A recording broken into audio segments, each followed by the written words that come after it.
today is we're going to do an icebreaker, so if everybody can grab a sticky note real quick. And then I'm going to tell you, everybody comes in and they always have like a million different things they're thinking about. Did I grade those papers? Did I lock my door? Did I turn off all the computers? Yeah. What's my cats and dogs doing? Whatever. Your kids at home. Are they getting in trouble? So on that little sticky note, you have 30 seconds to write down as many of your worries, thoughts, things that are distracting you as possible. So, you have a minute. I'm sorry. We gave you 30 seconds the other day. This is the wrong presentation. So you have 1 minute to write down as many things that you're worried about or that might be distracting you. Just in life in general? Yes. General. It's only for you. We're not going to share. Okay. Yeah. Yeah, you can put whatever you want on there. Okay, so now I want you to take that piece of paper. You can't, you stop, you have to stop. I was just finishing my thought, that's all. Because I already had it going. All right, everybody stand up and get your one sticky note. Or two. However many it took to purge. Stand up. Stick it on your seat. And sit on it. And that's where all your worries need to stay for the next hour and a half, 2 hours. That's where you're gonna stay. Okay, that's it. That was the whole thing. It's just to kind of clear your mind and get yourself, because I know everybody's got 100 different things going on. And this is a good thing to lead into your classroom instruction as well. Your students, you want to get your students focused immediately on what you're doing. It's a cool thing. People like it. So now,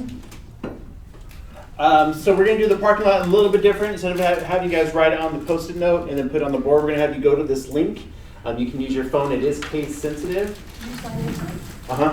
And so then we're going to still have you guys do your parking lot question. And again, this could be anything about what's going on in your classroom. If you have a question, classroom management, lesson planning. And it's anonymous. We won't even know what color paper you use and be able to figure it out by eliminating. That's right. Sweet Caroline, bum, bum, bum.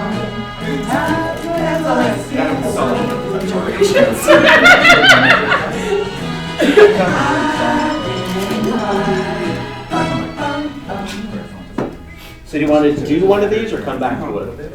Yeah, we can do one if you want. Okay. Can I take an easy one though? Absolutely. You're looking at your phone, not paying attention. How do you find chaperones? How do you find chaperones? So it depends how many students you're taking. If you're taking a bus of students, which is about 50 students, you need one chaperone for every 15 students, unless the site that you're going to requires you to have more. In the past, some of the people that have went as chaperones would be your CRS. It could be one of the CRs if they have time, the community recruiter, so it would be James or David. As far as they used to ask us to get chaperones to go on field trips from other district teachers. However, the thing then that comes into play is who's going to pay the sub for the teacher that's leaving the classroom. And that kind of falls back on the district, so that would be up to the district if they would be willing to release someone and to sub them out to attend a field trip with you. If you have somebody from the outside that wants to do a chaperone, they have to fill out all the paperwork and do a background check. And if you've ever looked at the field trip paperwork on the website, it's like really, really long, and all that stuff at the end, it says stuff about a chaperone. Those are the papers they would fill out. Like you just fill out like the first 3 for your field trip itself, but the rest of the documents are for chaperoning. So I would check with your PM and then check with the CRs or your CRS to see if they're available. Because I know I've went on many a field trip, like to the video game place out at the university, and they went to Jet, what's it called? Jet. Oh. Propulsion. Yeah, NASA, whatever it was to NASA and all those places. So I didn't go to that one, but so I see there's several things up there about a field trip. One thing I will ask you to keep in mind is that we are at the end of the year. Buses are slim pickings, and you might not be able to get a bus. Right. So I always tried to work with my teachers to try to get them to schedule field trips as early in the year as possible, because there's more buses available in September, October, November, and January, maybe February. But once you get to March, everybody's ready to take a field trip because they're kind of done. But then there's just no buses. So just keep that in mind. You can always submit the paperwork, see if we can get it. It's not impossible, but they do get slim at this time of year. Did that answer the question? And if I could make an encouraging plug as you're thinking about your field trips for next year that you might want to do, if you can, it's really cool if you can include a teacher that's in your same pathway. It doesn't necessarily have to be a choir op teacher, but somebody who's, like I worked on I did a field, it didn't happen, but another teacher at Grand Terrace and I were talking about doing a field trip together because we were both sharing pathway students, and if you can do that, that's cool. So the other part is the bus is the bus is the bus, and so it doesn't matter how many kids you have, you're going to get a bus. And so I did one time that was like 15 kids, and every kid had their own row to sit in. But if we can fill that bus up with kids, I mean, definitely do it. And I always tell the teachers, like, because a lot of times you'll get a ton of students sign up and say, I want to go, I'm going to go. And then the bus gets there and like 5 kids show up. And that's like a $400, $700 bus you just pulled for 4 or 5 kids. So I always made it kind of competitive, and I would say, you know, I can only take 50. I've got my 50. However, everybody that turns it in after 50, you'll be in order. 1, 2, 3, 4, 5. And if you show up that day and kids aren't showing up, you're going to get a spot on the bus. So have them fill out that permission slip, even if you're already over your 50. You just let them know they're like on standby. Right. And you want to make sure you're a good teacher, and if you're going to take the kid on a field trip, that you actually take them, so they don't have to come chasing you, running down the street later, yelling, "You forgot me!" Who did that? I did that to you, Christian. You left me. At the site? I was working in the cafeteria at the time, so I was like running after work, and then the bus was like going. Did he catch it? Did he catch the bus? Surprisingly, yes, he came back. I just saw this like it looked like a Muppet running. Awesome. I forgot about that. That's all for now. Hello. So this is a little video I found on the chunking technique. And I know it sounds horrible, like chunking. Anyway, but and I thought it was interesting. It's really short and to the point, so we're going to watch this real quick. This is Sprout School Science produced by Minute Videos. Teaching technique number 1. How do I retain my students' attention? Research suggests that students' attention reduces dramatically about 15 minutes into class. Within 30 minutes, it is often as low as 20% of the original level, and after 45 minutes, it's almost entirely gone. Given that we spend up to 12 years in school, it becomes clear how important it is to increase the time where your students actually pay attention. One method to fight boredom and keep attention high is to reduce the session length. You can break them up into segments with small breaks in between. Even if that does not mean students get back to the initial high, studies show that whenever a new section begins, attention is lifted dramatically before it drops again. A history teacher, for example, could break up Columbus's voyage over the ocean into 4 chunks with short 1-minute breaks in between. In the first 20 minutes, the teacher could tell the story about the voyage. The next 15 minutes, students could discuss in groups what could have been dangerous about sailing during these days. Then each group could present their discoveries for another 15 minutes. In the last segment, the teacher could complete the students' findings and bring them in context with the actual risks of Columbus's expedition. Please use the comment section below to let us know what you think. If you are a student, tell us if the method improves your learning. If you are a teacher, share with us how you apply it in class. We're releasing updates regularly, so don't forget to subscribe and like us on Facebook. Thank you for watching. That was interesting. So the whole premise is that if you break it up into smaller chunks and you switch activities throughout the lesson plan, that it will re-engage them. Like, I did one observation, and the teacher was going through, and I could tell some of the students were kind of like fading out. And then she just said, okay, everybody stand up, we're going to do this, identify this, identify this. Like it was, they had to identify body parts or whatever. Well, like medical terms, not like arm, leg, I mean, obviously. But And it really re-engaged them because it got them out of their seat, got them to do something, and then they could sit back down. And then she's like, okay, now we're going on with this. They did that, and then she had another activity. So when you break it up, it gives them an opportunity to kind of have a little rest and then come back to it. So what do these nesting dolls have to do with a lesson plan? You guys know what those nesting dolls are? Like the little dolls that fit inside each other, they're the little Russian ones. You can play it if you want for like a second, but it's kind of silly. No, I think it's cool. So Columbus. Full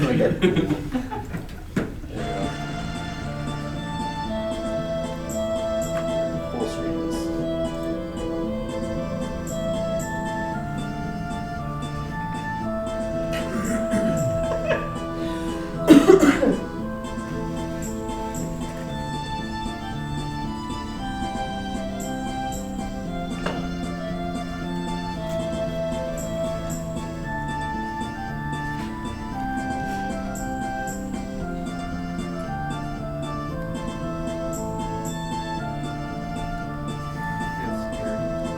Just wait.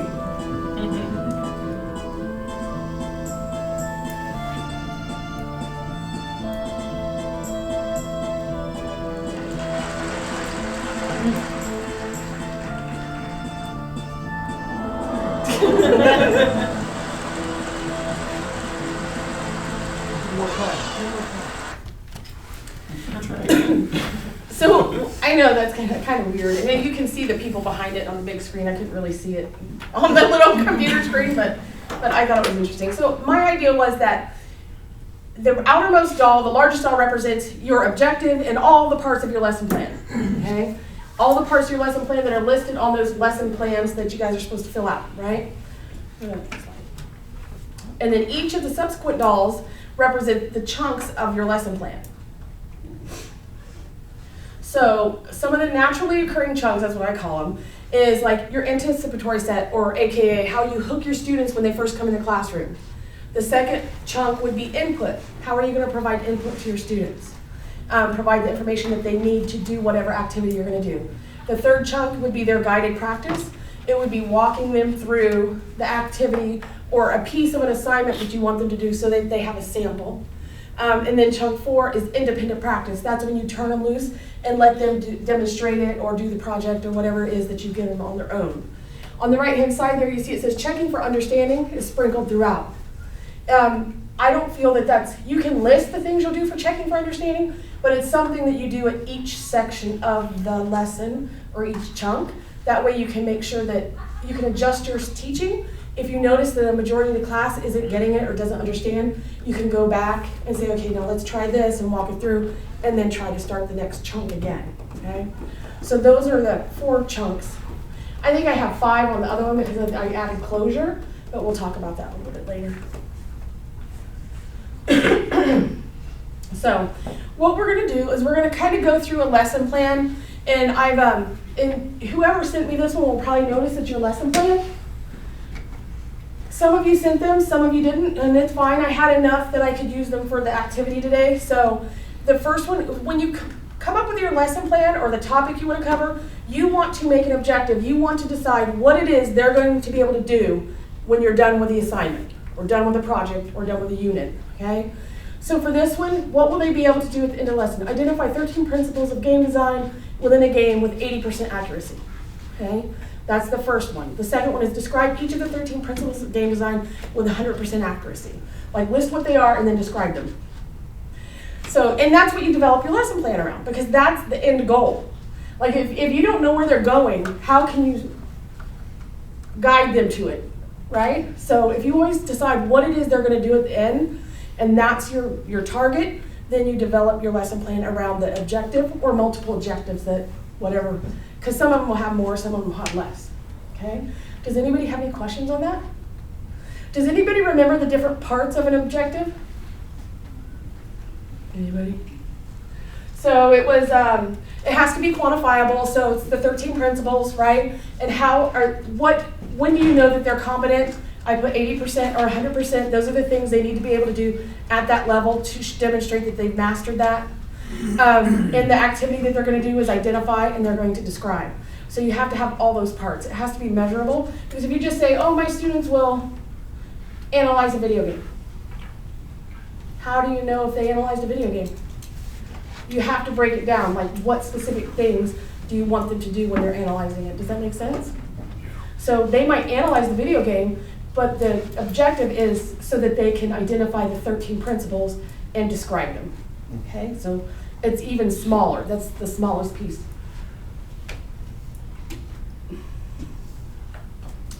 So we're going to continue with this same lesson plan.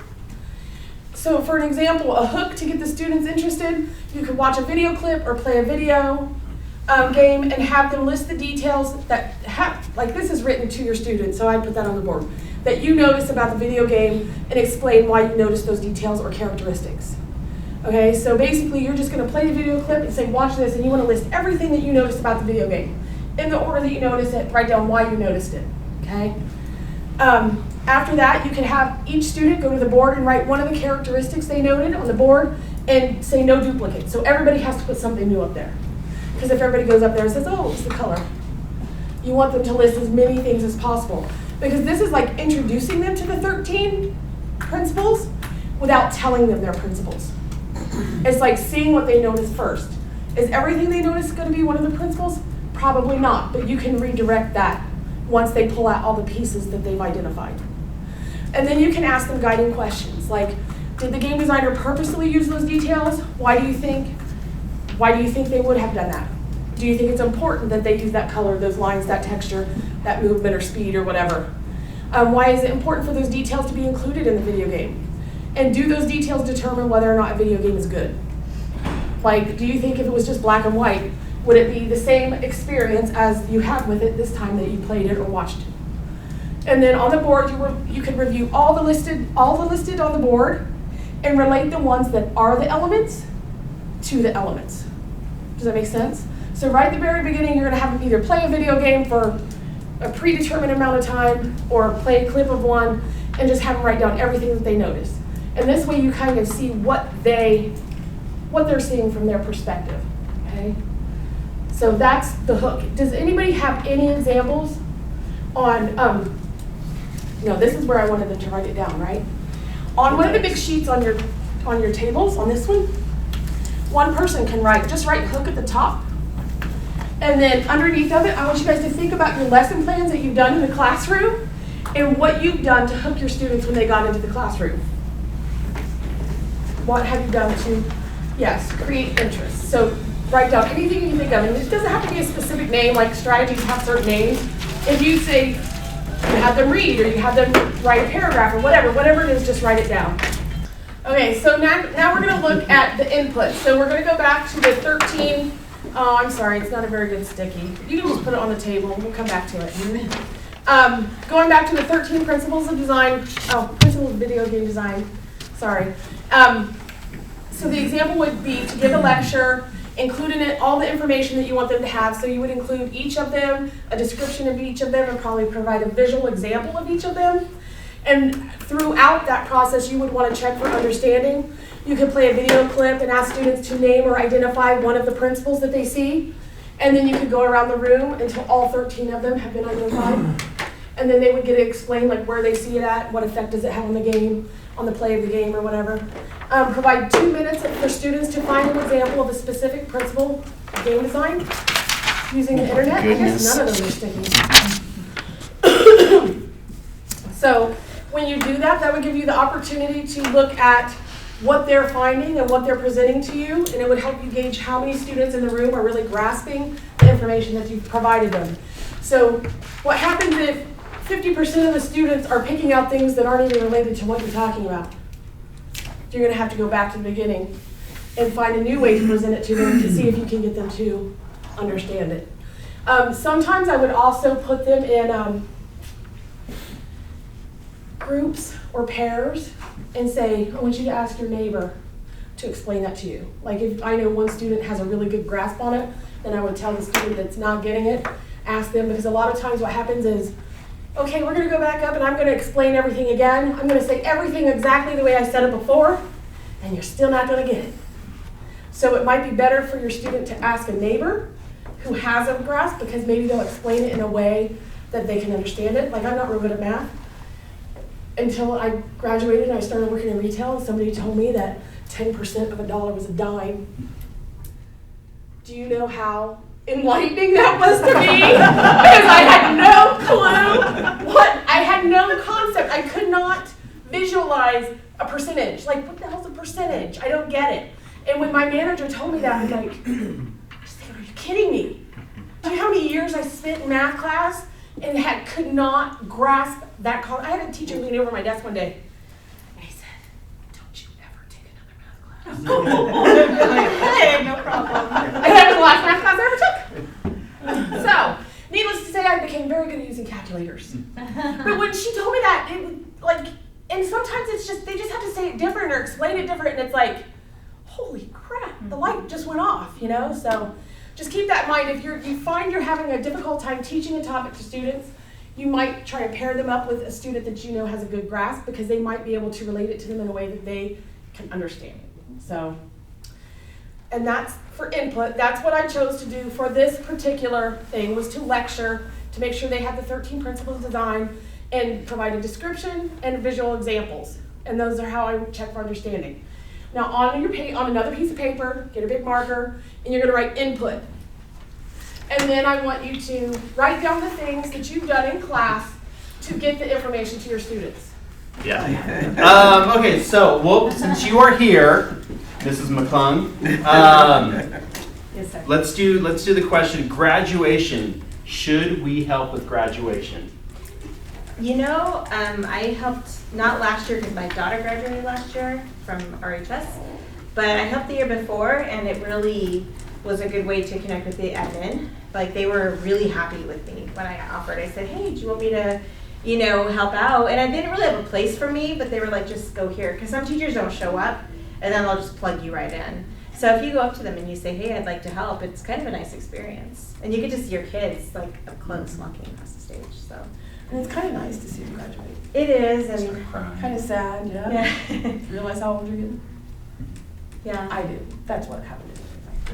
Yeah, I'm not gonna name names, but I heard from another teacher, because I just asked, because we got an email saying that everyone had to sign up for their spot, that you're not supposed to tell the admin when you help, because at least at my school, the history that's been, they'll like put you on some weird task, like out, like, oh, you're gonna guard the street, like outside of the thing, like down the street, basically. Oh, they won't know that you left. No, just kidding. Yeah. No, but So it's seriously, just kind of like show up and just, like, people see you and then, just sit through it. And we don't get paid for that kind of, like, we're not required to go to graduation, but it's nice to make your face known. I like that. Cool.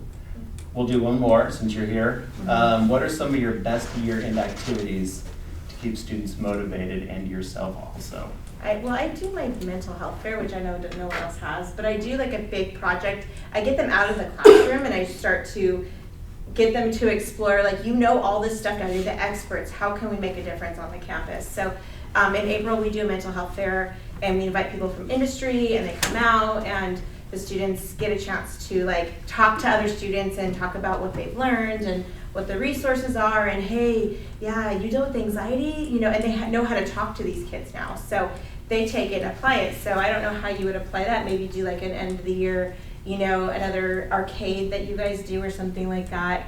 Kind of gives them a motivation. But at the end of the year, I have to kind of juggle between pushing and giving them days to like kind of have some downtime, because it goes back and forth. Yeah. So. Yeah. And there's a website, and if I can't find it right now, I'll send it to Dee. But Isn't that one that's like a weird name? I think I just found it the other day. Yes. Duck Days. Yeah, I found that in my email. The what? Yeah. Okay, yeah, this is it. So, what to do on lame duck school days basically is that. And so I'll send this out, but this is a really cool thing. So it's separated by activities that take very little prep to do. Cleanup day, thank you notes, compliments project, go outside, play charades, that kind of stuff. Medium prep, so somewhat prep, and then there's one obviously for high prep. And yeah, these are just things that you can do in your class that keep the students still engaged, but kind of those closing out type of days. So good question. Well, thanks for giving that today, because today was SAT testing, and we literally had less than half of our students in our class. Would have been great. And I don't know how your guys' classes will operate. Grant Terrace, when I was there, for whatever weird reason, the seniors always graduated like a week before the end of the school year. a week before We the have that school year problem. ends. Yeah. So because I was a capstone, literally had 5 or 6 kids, sometimes less than that, come in for the last week of school. And so we would do activities. I'd bring in my video game consoles, and we'd have competitions and stuff and whatnot. So. Congratulations. But this is the same lesson. This is just the next chunk that you can do, and this is guided practice. So my example for this was display a video game clip on the overhead, walk the students through the process of completing an example. So basically, whatever your independent practice is or your final activity for them, or however they're going to demonstrate that they understood what you were teaching, you are going to walk them through it so that they have a sample of what they're expected to do. Okay? So this one is predetermine one of the 13 principles of game design you would like the students to identify and write it on the board. So you would write one of them on the board, and then you would play the video clip, and once that particular principle is apparent, you could stop the video, and then they would have to write down on their paper the name, the description, how it was used in the video game, and how it affects the video game. Okay? Ask students to provide the answers and redirect students as needed. So basically, as you go around the room and you say, well, what did you see, what did you see, what did you see? If somebody is completely off base, that's when you'd say, well, why did you pick that one? And then try to determine how you can redirect them back to the correct response. Okay? All students should have one completed and correct example to refer to when they're going to do the worksheet, because our independent practice for the students is going to be a worksheet that has all 13 of them, and they're going to work in pairs. So basically, I want them to have something to refer back to so they understand what it is I'm expecting of them. So a lot of times you're like, okay, you're going to do this, and then you're going to look for this, and you're going to make a list of that, and then they're like, where do I find that? Where do I do that? So this kind of guides them through what they're expected to do. Okay? Okay, so then independent practice, after you know that everybody has a sample of what you want them to do on the worksheet, you're going to have each group will have to identify examples of the 13 principles of design. So basically, they're going to analyze a video game and use the process that you just demonstrated in guided practice to finish the worksheet and fill in all the information. So they might have, each group would have a different video game, so that each group would have different answers, and then they could get up and they could provide a demonstration to students and say, these are the ones we noticed and these are why we noticed them, okay?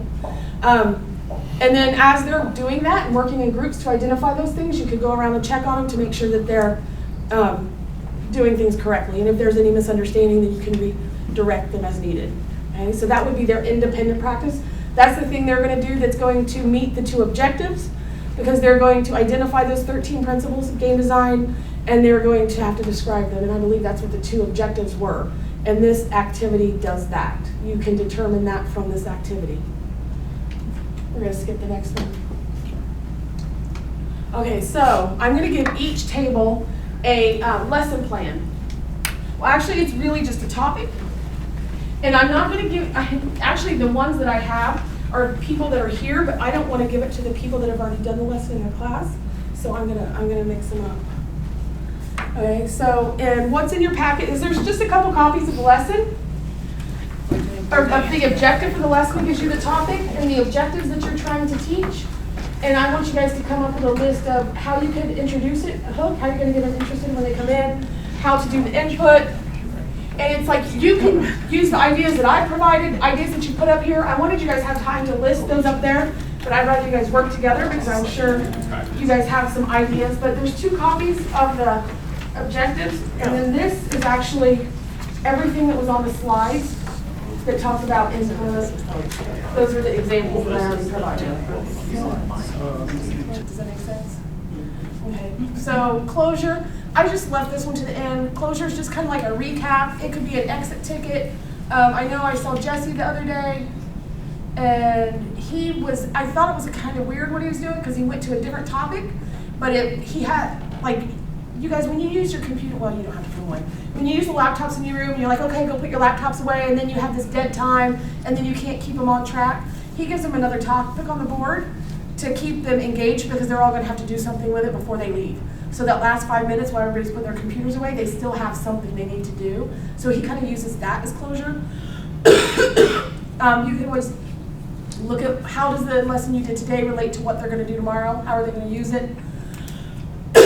So those are some different things you can do for closure. And this is where we're at. You're almost there. Almost there. That's right. All right, well, the last thing, give Deidra a hand. Thank you so much. And that's it. We'll see you